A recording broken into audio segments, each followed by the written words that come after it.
La grâce. La grâce est la vérité. Qu'est-ce que la grâce? Qu'est-ce que la vérité? Et qu'est-ce que ces deux notions apportent et changent dans notre compréhension de la vie actuelle et dans notre comportement? Jean 1,17 nous dit « Car la loi a été donnée par Moïse, la grâce et la vérité sont venues par Jésus-Christ. » Jean fait une distinction entre la loi et la grâce, entre l'origine de la loi et l'origine de la grâce. Il établit que Moïse a donné la loi, mais que la grâce sont venues par Jésus-Christ. Un a donné quelque chose, l'autre a apporté quelque chose. Il y a une différence fondamentale entre la loi et la grâce. La loi établit des règles. La loi dit ce qu'il faut faire et ce qu'il ne faut pas faire. La loi établit des bénédictions lorsqu'on fait ce qui doit être fait et des malédictions lorsqu'on ne fait pas ce qui doit être fait. La loi vient donc avec une notion de choix. Choix de faire ou choix de ne pas faire.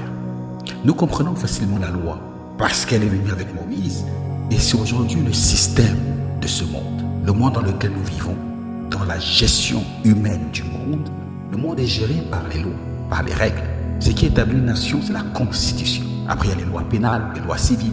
Quand vous entrez dans une école, il y a les règlements. Dans un travail, une entreprise, il y a le règlement intérieur. Et même dans les familles, il y a les règles de famille. Ce qui fait que la loi est ce qui oriente et dirige les hommes. C'est pourquoi il est si facile de comprendre la loi.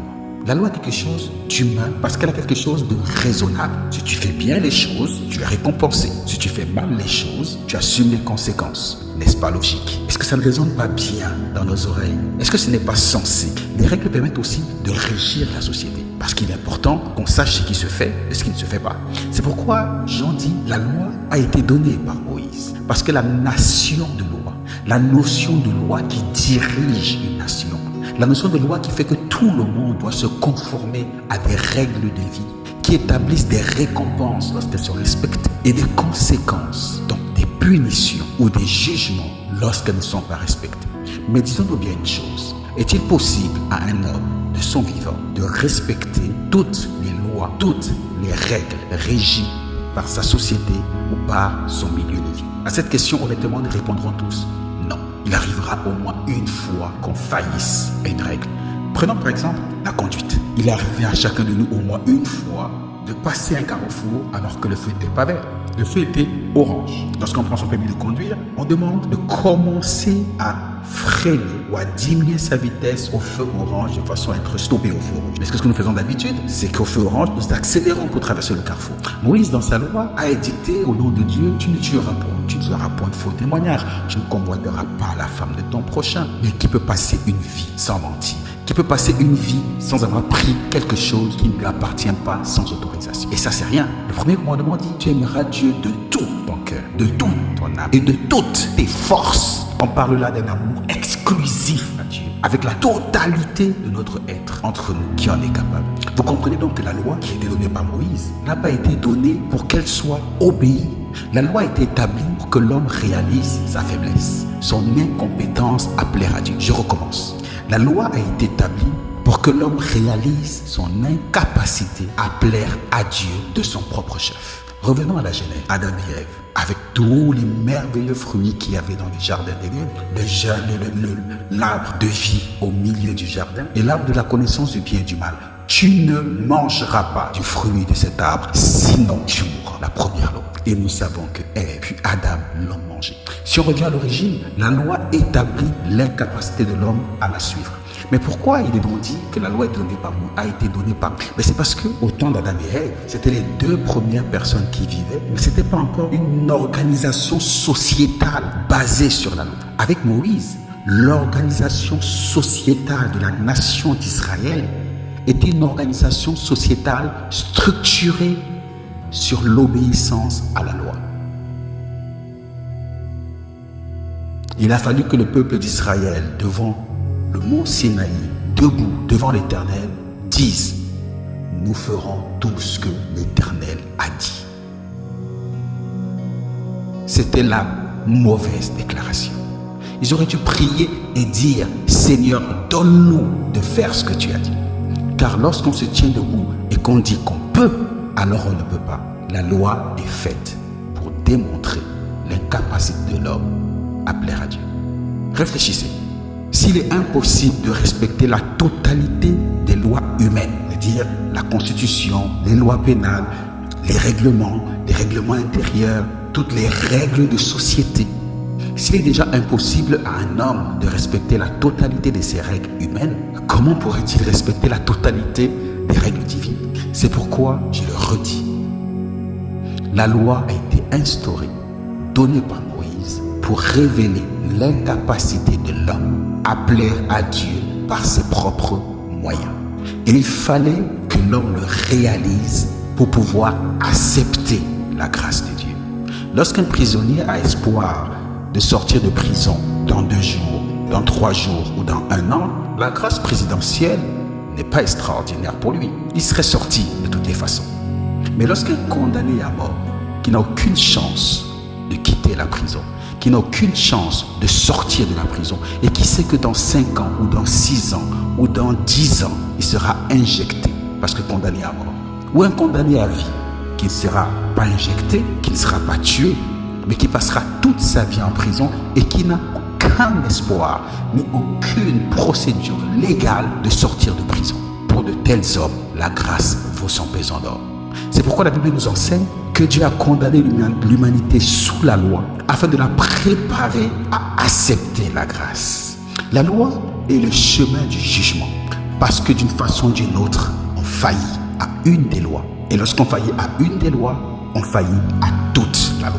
C'est pourquoi la loi crée la faillite, génère la faillite, génère le péché, génère la mort. La loi est saine, mais celui qui doit obéir à la loi n'est pas saint. Comment quelque chose de malsain peut-il s'aligner à quelque chose de saint?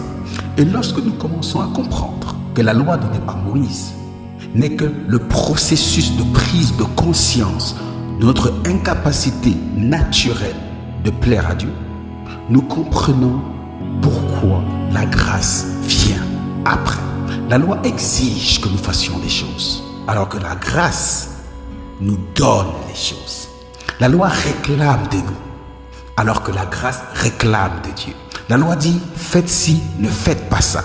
La grâce dit, croyez-moi, recevez-moi. La loi et la grâce sont fondamentalement opposées, bien que l'un justifie l'autre. La loi a été donnée par Moïse comme organisation sociétale. La grâce et la vérité sont venues avec Jésus-Christ comme nouvelle organisation sociétale. La loi est extérieure à nous. Elle est dictée et extérieurement à la loi, nous devons lui obéir. La foi, elle est intérieure. Elle naît à l'intérieur de nous et nous transforme. C'est pourquoi il n'est pas dit que le juste vivra par la loi. Il est dit le juste vivra par la foi. Parce qu'il est impossible de vivre par la loi. Si le juste vit par la foi, comprenez que l'injuste vit par la loi. Parce que la loi démontre que nous sommes injustes, alors que la foi établit que nous sommes justes. Ainsi, la loi démontre que nous sommes injustes et la grâce démontre que nous sommes justes, parce que la grâce nous justifie. C'est pour ça qu'il est important de comprendre ce changement d'alliance. Une organisation structurée sur la loi et la défaillance de l'homme versus une organisation structurée et organisée sous la grâce, justifiant l'homme. L'apôtre Paul dit qu'il est passé de la loi du péché de la mort à la loi de l'esprit de vie en Jésus-Christ. Regardez le changement. Il ne parle plus de péché, il ne parle plus de mort, mais il parle de l'esprit de vie en Jésus-Christ. Il est donc passé d'un programme et d'une programmation de loi qui conduit au péché et qui conduit à la mort à une nouvelle programmation de l'esprit qui conduit à la vie. La loi conduit à la mort et la grâce conduit à la vie. C'est pour ça qu'il est important de comprendre la nouvelle dimension de grâce dans laquelle Jésus met tout enfant de Dieu, tout homme qui veut y croire. La grâce, cette faveur imméritée que Dieu donne aux enfants de Dieu. Cette faveur gratuite qui ne demande pas notre effort, qui demande notre acceptation. Réfléchissons.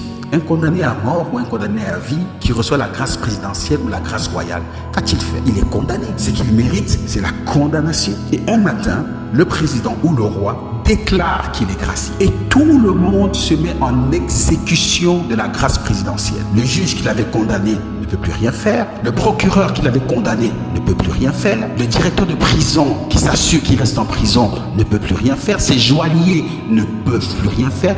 Tout le monde obéit à la grâce présidentielle et ce monsieur sort de prison libre de tout ce pourquoi il était condamné. Je recommence.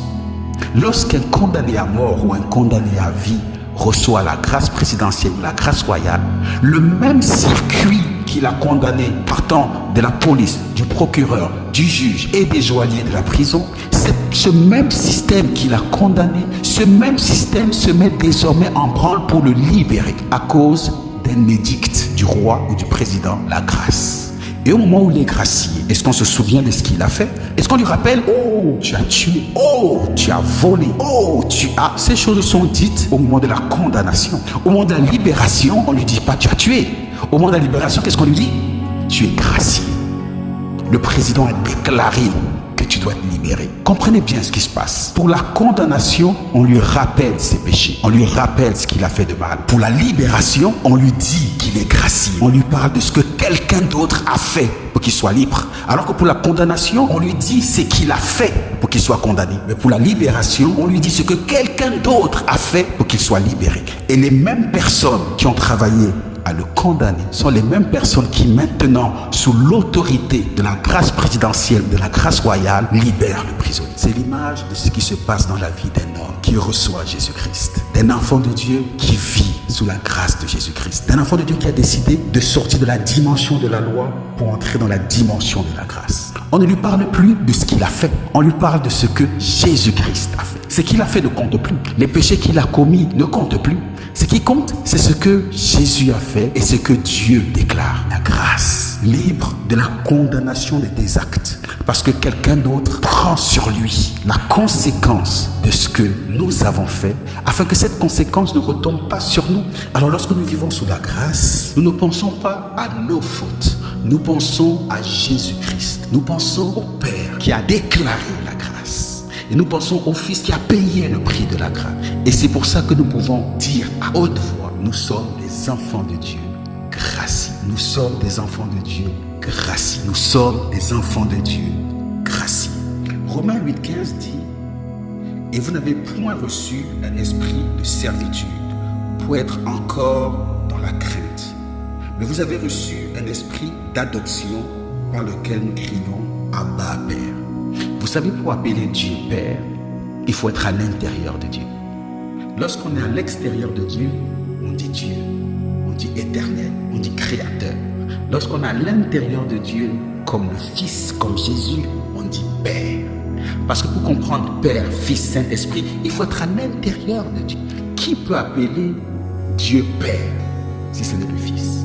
Et qui peut appeler Dieu Père si ce n'est celui qui a été introduit dans Dieu par lui?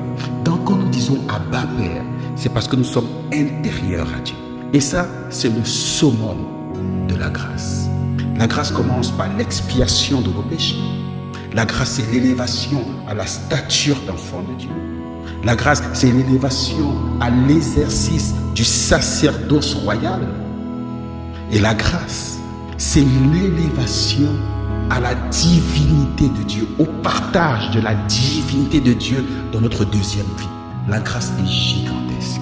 Psaume 5,12 dit, car tu bénis le juste, ô Éternel, tu l'entoures de ta grâce comme d'un bouclier. Ça veut dire, enfant de Dieu, que la grâce de Dieu nous entoure comme un bouclier.